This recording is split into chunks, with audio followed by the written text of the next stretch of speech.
कर्म भोगना पड़ता है, कर्ज जो लिया वो चुकाना पड़ता है। हाँ, कई बार ऐसा होता है कि हम समर्थ नहीं, दूसरा हमारा परम हितैषी कोई है, वो उस कर्ज को अपने ऊपर ले लेता है और कहता है कि इसको तंग मत करो, इससे मांगो मत, मैं दूंगा, अमुक डेट को आपको पैसा मिल जाएगा, अब इसके पास नहीं आना, मैं जिम्मेदारी लेता हूं लिखित में।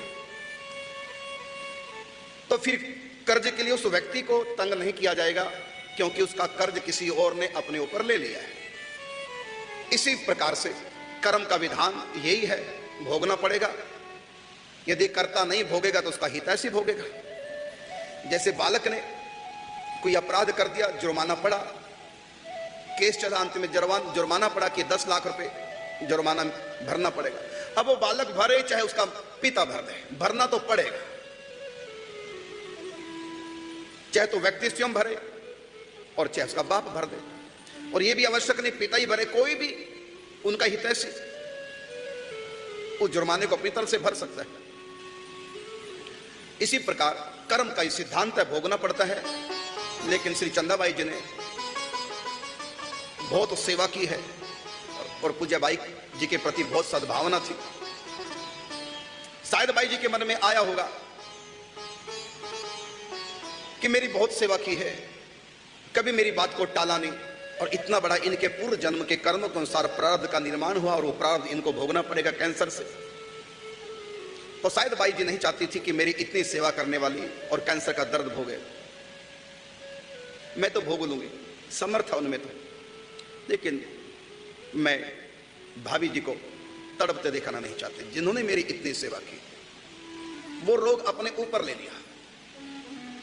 चाहती तो श्री कृष्ण से एक प्रार्थना कर सकती थी, क्षमा हो सकता था, लेकिन बाई जी ये भी बताना चाह रही है कि नहीं, भोगने में भलाई, भाभी जी नहीं भोगेंगी तो मैं भोग लूंगी।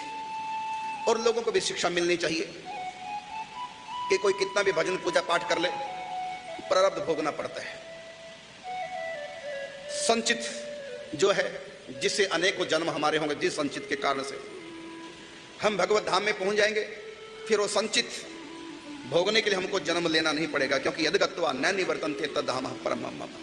एक बार जो भक्ति के द्वारा भगवत प्रेम प्राप्त कर जाए या ज्ञान मार्ग से चल करके मुक्ति लाभ प्राप्त कर जाए, तो प्रारब्ध तो उनको भोगना पड़ता है, लेकिन और भोग करके अंत में सिर छोड़ के चले जाते हैं। लेकिन जो संचित में जमा है अनेकों जन्मों की राशि, कर्म राशि, उसको भोगने के लिए दोबारा जन्म लेना पड़ेगा। लेकिन जब एक बार कल्याण हो गया, भगवत धाम में पहुंच गए, तो फिर जन्म लेना नहीं पड़ेगा। वह संचित राशि रहेगी। क्या होगा? वो संचित राशि जिनका जो सिर छोड़ के भगवत धाम में चले जाते हैं, उनकी सेवा करने वालों के पास पुण्य चले जाते हैं और उनकी बुराई करने के पास उनके पाप भी चले जाते हैं। इस प्रकार वो संचित बढ़ जाता है। लेकिन भोगना पड़ता है प्रारब्ध। तो 3 प्रकार के कर्म होते हैं। एक वो जो हम इस जन्म में कर रहे हैं, उसको बोलेंगे क्रियामान कर्म। एक वो जिनको भोगने के लिए हमारा जन्म हुआ है, उसको बोलेंगे प्रारब्ध, किस्मत, भाग्य, होनी, दैव, कुछ भी कह दो उसको, नियति, सब पर्याय है। तो यह है प्रारब्ध। एक है क्रियामान कर्म जो हम वर्तमान जन्म में कर रहे हैं, वो क्रियामान कर्म है। आगे अब वो संचित में जा रहे हैं। जो जो हम कर रहे हैं संचित में इकट्ठे हो रहे हैं। संचित में जितने हमारे कर्म है, हम एक जन्म में सब नहीं भोग पाते। उनको भोगने के लिए तो न जाने कितने जन्म लगेंगे। तो एक साथ हम अनंत जन्म तो नहीं ले सकते, एक ही जन्म ले सकते हैं एक बार में। तो उस अनंत संचित में से एक जन्म के लिए फल भोगने के लिए भाग्य बनता है। तो भाग्य संपूर्ण कर्म का फल नहीं होता, उसमें से कुछ जो एक जन्म में भोगे जाए, बाकी संचित में रहते हैं। फिर दोबारा से जन्म लेंगे और जो नए कर्म किए हमने मनुष्य बनकर, वो संचित में जमा होते रहते हैं। तो संचित वाले कर्म हमने भी पूरे भोगे नहीं, मनुष्य बनकर, और उसमें हमने जमा कर दिए पाप पूर्ण। इस प्रकार ये जन्म मरण का सिलसिला चलता रहता है, कभी समाप्त होता नहीं। कब तक? जब तक कल्याण न हो जाए।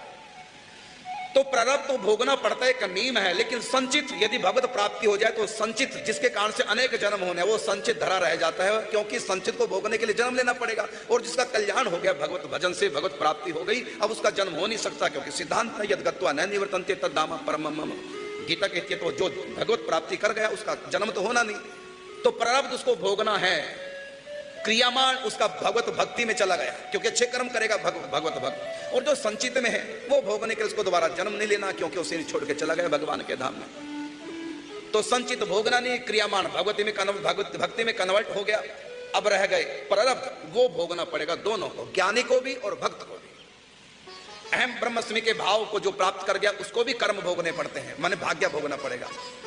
और जो दासोम के भाव से आ गया, प्रेम प्राप्त हो गया, उसको भी भाग्य भोगना पड़ता है। भाग्य ज्ञानी को भी भक्त को भी दोनों को ही भोगना पड़ता है। लेकिन ज्ञानी और भक्त ये दोनों संचित से बच जाते हैं, क्योंकि इनका दोनों का उद्धार हो गया होता है, जन्म होगा नहीं। जब जन्म नहीं होगा तो फिर संचित भोगना भी नहीं, क्योंकि संचित तो जन्म देकर ही भगवान होता है, जन्म हो नहीं सकता, क्योंकि भगवत प्राप्ति हो चुकी है, कल्याण हो चुका है, आत्म साक्षात्कार या भगवत साक्षात्कार हो चुका है, जन्म होना नहीं।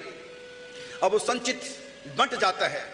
उस दिवंगत आत्मा के व्यक्ति का जो शरीर छोड़ के भगवत धाम में जाता है, उसकी जो प्रशंसा करता है उसके संचित का पूर्ण उधर ट्रांसफर हो जाता है, और जो बुराई करता है उनका पाप उधर ट्रांसफर हो जाता है।